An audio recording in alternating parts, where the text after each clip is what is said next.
Previously on ApprenticeEh. There's like a sandstorm happening in the distance. It's dying. Look how futuristic that looks.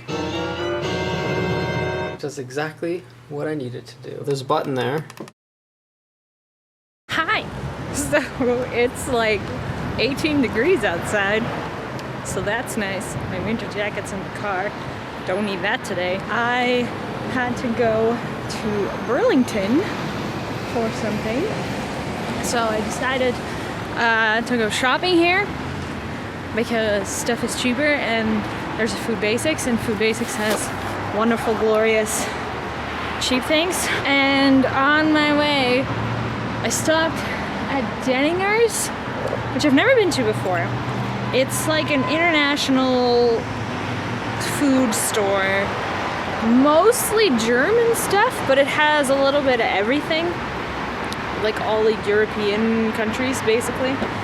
And I found something and I am so excited. Let me show you guys. Okay, so backstory. Double glasses. My opa and oma, my dad's parents, used to have giant like greenhouses and vegetable gardens and stuff. They had greenhouses when I was like 4. By the time I actually remember stuff, they just had gardens, but like a big vegetable garden thing. Anyway, they had, it's hot in here, I have to open a window. They had these red currant bushes. Huge thing, and then every time there were berries, we would go over and like pick a bunch, and then all the kids and grandkids of my opa and oma would like come and like fill huge ice cream tubs because they were like old containers that we would refill with berries, red currants. And they're my favorite, and I love them so much. And you can't find them anywhere in this freaking country. It's like they don't exist. They grow wild in my cousin's backyard, in my aunt's backyard. Every time I'm there, it's not the season for them, so I can never actually eat any. But like, they just grow everywhere in Holland. But they don't exist here. You can't find them anywhere. You can't find them in stores. You can't even find them at markets. I think I have found them once at the St. Lawrence market.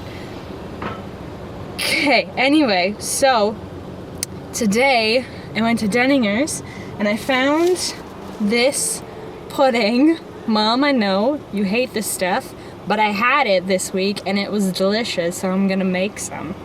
Or not this week, when I was in Holland. I had it when I was in Holland and it was delicious. So I'm gonna make it because apparently it's really easy to make. It's just like, it's like pudding, but a different type of pudding. Anyway, so I was like, I'm not gonna buy it if I don't have something to put on it. So I scoured the racks of the sauces and the jams, and I found, long story short, I found red currant jam. Guys, I'm so excited. This is the second time in 16 years that I've been able to find red currant anything in this country. You don't even understand how awesome this is. Okay, I'm done. Guys, I've been shopping with tiny little Toronto shopping carts. This thing feels like a boat.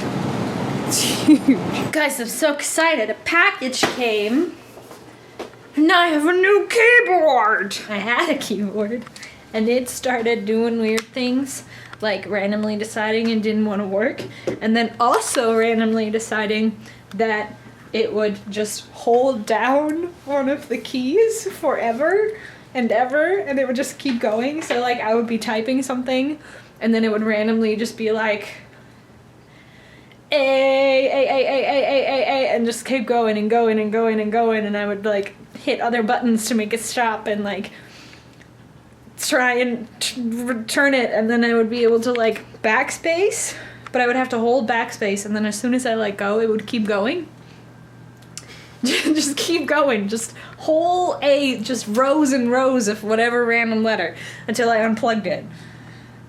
And then I would plug it back in and it would be okay for a little while, and then it would pick a different key to do it to. Or it would just randomly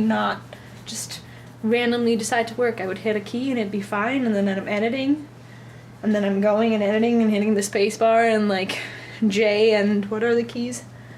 J and L are like the speed up keys and slow down keys. Your editing keys, yeah. And my editing keys, and like period is like the put your little clip into the thing, and then in and out. I would be hitting those buttons and like doing my thing, and then suddenly it would be like, no, I don't want to anymore. And it would just stop working. So I got a new one. I'm very excited about it because I do have, it's a laptop hooked up to a monitor, so I do have the laptop keyboard. So I would just use that instead of that keyboard when it wasn't working. But the J key is broken. You have to like push on it really hard to make it work, like deliberately put a J in. And J is one of the keys that I use to edit. So that's problematic. So yeah, got a new keyboard and I'm very happy with it. Haven't even used it yet. I'm already happy with it. Corrado got a fancy new mouse. It's still good. So it's the same mouse. Still as good as it was yesterday. I still don't know what this bottom button does. Oh, okay. Well, that's good. Yeah. Cool. Good times. It can go wireless by pulling out this claw. Ugh. Oh, fancy. Now it's a wireless mouse. That's cool. Yeah, that's actually kind of cool. Yeah. I plug it back in to be wired again. Good job. Thanks. Apparently it lasts for like 35 hours without needing to be plugged in. Ooh. But that wire has to be into your computer because otherwise there's no port. Oh, no, there's a dongle. Oh, so you have to be plugged in with a wire and a dongle? No. You could do wireless or wired. So if I unplug the wire, the dongle needs to be plugged into the computer. So you just have both plugged in right now? I just have... Yeah, okay. That's, yeah. Mm-hmm. Yeah. So it's taking up two ports instead of one. I mean, I could just unplug the one at any time. I just choose not to. Home is where the bar is.